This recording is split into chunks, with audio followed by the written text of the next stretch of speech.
ഈ സന്ധ്യാനേരത്ത് നീ ഇത് എങ്ങോട്ടാ മോളെ? എന്താ എനിക്ക് എവിടെയും പോകാൻ പാടില്ലേ? മോളെ നിന്റെ കെട്ടിയവൻ മരിച്ചിട്ട് ഇത്ര ദിവസമേ ആയിട്ടുള്ളൂ. അത് കരുതിയിട്ട് എന്നെ ഇവിടെ കെട്ടിയിട്ടേക്കുവാണോ? നാട്ടുകാര് എന്താ പറയുക? നിങ്ങൾ എന്നെ ഭരിക്കാൻ നിൽക്കണ്ട. കിട്ടണ വെള്ളം കുടിച്ചിട്ട് ഇവിടെ മര്യാദക്ക് ഇരുന്നോളൂ. ഞാൻ പോകുന്നു വരുന്നു നോക്കാൻ നിങ്ങളായിട്ടില്ല. മോനുള്ളപ്പോ തന്നെ അവിടെ പോകാൻ പാടില്ല, ഇവിടെ പോകാൻ പാടില്ല. എനിക്കൊന്ന് ചത്ത് കിട്ടിയപ്പോഴൊരു സമാധാനമായത്. എനിക്ക് എന്റെ ആവശ്യങ്ങൾക്ക് പോകേണ്ടടുത്ത് നിങ്ങൾ പോവോ? എനിക്ക് പോകേണ്ടടുത്ത് എനിക്ക് പോകണം. നിങ്ങൾ നോക്കി ഇവിടെ ഇരിക്കാൻ പറ്റില്ല. മര്യാദക്കാണെങ്കിൽ ഇവിടെ മര്യാദക്ക് ഇരിക്കുക. ഇല്ലാന്നുണ്ടെങ്കിൽ പച്ച വെള്ളം ഇവിടുന്ന് കിട്ടലുണ്ടാവില്ല. മര്യാദക്ക് നിന്നാൽ നല്ലതായിരിക്കും. നിങ്ങൾ ഭഗവതി ഭഗവതി എന്ന് പറഞ്ഞ് ഇവിടെ കുറച്ചോണ്ട് ഇരുന്നോ. എനിക്ക് നിങ്ങളെ സൗകര്യത്തിൽ നിൽക്കാൻ പറ്റില്ല. ഞാൻ എന്റെ വാട്ടിൽ പോയി പണി നോക്കാം.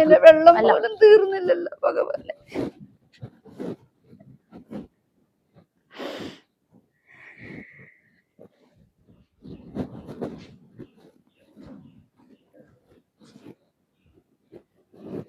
നീ ഇങ്ങോട്ട് വാടാ, ഞാൻ ഒന്ന് നോക്കാൻ നിൽക്കണ്ട.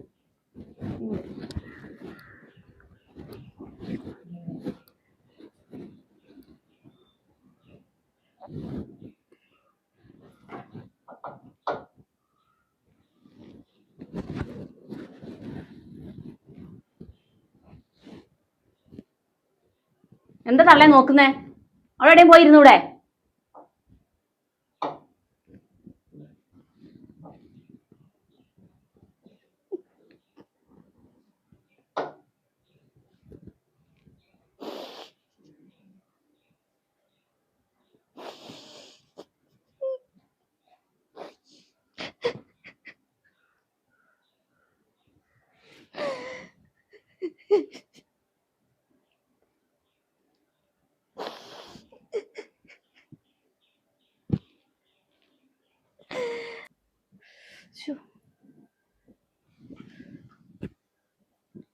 എത്ര നേരായി?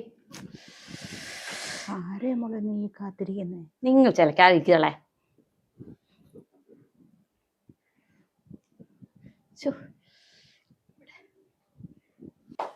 ഹായ് ഓള് മമ്മി, എന്തൊക്കെയാണ് വിശേഷം? കാത്തിരുന്ന് മൊട്ടല്ലേ?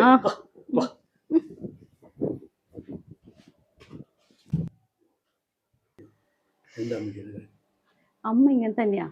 ഏട്ടൻ മരിച്ചതിന് ശേഷം അമ്മയ്ക്ക് ഭയങ്കര സ്ട്രിക്റ്റാ. എവിടെ പോവാനും എടുക്കാനും ഒന്നും സമ്മതിക്കില്ല. പക്ഷെ ഞാൻ ഹാപ്പിയാണ്. പറഞ്ഞിട്ട് എന്താ കാര്യം? ഒരു സമാധാനവും ഇല്ല. പുറത്തു പോയാല് അതിന് കുറ്റം. നമുക്ക് സംസാരിക്കാം.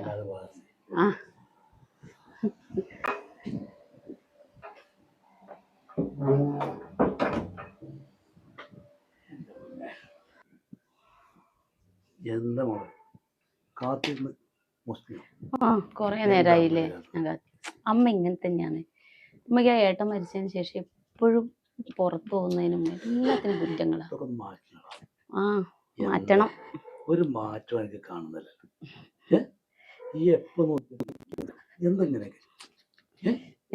ഒന്നുമില്ല. പിന്നെ ഇച്ചിരി വയറൊക്കെ കൂടുന്നുണ്ട്. ഒന്ന് കുറച്ചുകൂടെ? എന്ത് വേണേ പറഞ്ഞു. നീ ഇല്ലാത്ത ജീവിതം എനിക്കില്ല എന്നാ പോലെ. നമുക്കൊരു ട്രിപ്പ് പോണ്ടേ? ഞങ്ങളൊന്ന് പറഞ്ഞാ മതി. നിങ്ങൾക്ക് ഇനി എപ്പോഴും ഈ ഓഫീസ്, നീ പറഞ്ഞാ മതി. ജോലി ഇതന്നെ റെഡിയാ. ആണോ? നീ പറഞ്ഞോ. ഊട്ടി വേണോ കൊടൈക്കനാൽ വേണോ? അത് നമുക്ക് ആലോചിച്ചിട്ട് തീരുമാനിക്കും. നീ എങ്ങനെ പറഞ്ഞാലും ഞാൻ റെഡിയല്ലേ. ല്ലേ തള്ള ഒരു സ്വൈര്യ തള്ളേനെ കൊണ്ടില്ല. ഈ വീട് സ്ഥലമൊക്കെ എന്റെ പേരില. ഞാനായിട്ട് ഈ തള്ളേനെ ഇവിടെ വെച്ച് ഉറപ്പിക്കുന്നു. അല്ലെ പണ്ടേ ഇട്ട് ദൂരെ കളയേണ്ട സമയമായി. എനിക്ക് മടുത്തു ഈ തള്ളനെ കൊണ്ട്. ഒരു വീടും ഇല്ല.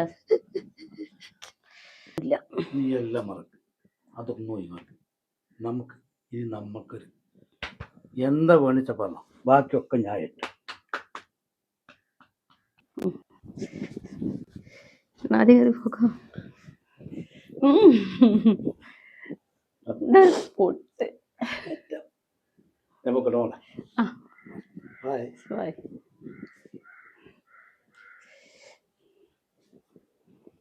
അല്ല തള്ളേ, എന്റെ ഫ്രണ്ട്സുകൾ വരുമ്പോ ഈ ഒളിഞ്ഞു നോട്ടം ഇത് പണ്ടേ ഉള്ള സ്വഭാവമാണല്ലോ. മോളെ എന്റെ കണ്ണണഞ്ഞിട്ട് പോരെ നിന്റെ ഈ നടപ്പൊക്കെ. ഞാനൊരു കാര്യം പറഞ്ഞേക്കാം, എന്റെ സ്വത്തും മുതലും കൊടുത്തിട്ടാണ് ഈ വീടും പറമ്പൊക്കെ എന്റെ പേരിലേക്ക് ആക്കിയത്. അല്ലാതെ നിങ്ങളെ മോൻ ഔദാര്യം തന്നൊന്നല്ല എനിക്ക്. ഞാൻ ഇപ്പോഴും നിങ്ങളിവിടെ വെച്ച് പൊറപ്പിക്കുന്ന എന്താ അറിയോ? പാവല്ലേ ഇവിടെ എവിടെങ്കിലും കിടന്നോട്ടെ വെച്ചിട്ടാ. നിങ്ങളെ ഈ കുന്തിരിപ്പ് കാരണം ഈ കളി കളിച്ചു കഴിഞ്ഞാൽ വലിച്ച് ഞാൻ പുറത്തിടും. ഞാൻ പറഞ്ഞില്ലാന്ന് വേണ്ട, പലവട്ടം ഞാൻ പറഞ്ഞിട്ടുള്ളതാ. എന്റെ മോൻ മരിച്ചിട്ട് 41 പോലും ആയിട്ടില്ല. ആ പണ്ടാരം നന്നായി. അതുള്ള കാലത്ത് എനിക്ക് ആവുന്ന കാലത്ത് ഒരു തൊര്യം തന്നിട്ടില്ല. അങ്ങോട്ട് പോകാൻ പാടില്ല, ഇങ്ങോട്ട് പോകാൻ പാടില്ല, എവിടെ പോയാലും കുറ്റം. അന്ന് നിങ്ങൾ കുറെ പിന്നെ ഉണ്ടാക്കി കൊടുത്തിട്ടുണ്ടല്ലോ മോന് വേണ്ടിട്ട്. മോന് നല്ലോണം കയറ്റി കൊടുത്തില്ലായിരുന്നോ? അന്ന് നിങ്ങൾ എനിക്ക് സപ്പോർട്ട് ചെയ്യാൻ ആരും ഉണ്ടായിരുന്നില്ലല്ലോ. ഇപ്പൊ ഈ പറയുന്നത് ഒക്കെ എവിടെ എടുത്തുണ്ടാക്കുന്ന ഞാൻ പറഞ്ഞില്ലാന്ന് വേണ്ട. പിന്നെ ഞാൻ പറയാം, മര്യാദക്ക് ഇവിടെ നിന്നാ തള്ളയെ നിങ്ങൾക്ക് അല്ലെങ്കിൽ ഇവിടെ അടങ്ങി ഒതുങ്ങി നിൽക്കാം. ഉള്ള കഞ്ഞിയോ വെള്ളം കുടിച്ച് ഇവിടെ നിൽക്കാം. ഇല്ലാന്നുണ്ടെങ്കിൽ വല്ല വിരുദ്ധ സാധനത്തിലും കൊണ്ടുപോയി ഞാൻ തള്ളു.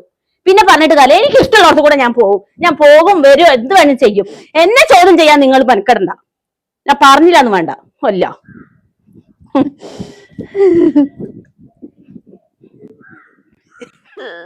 ഭഗവാന്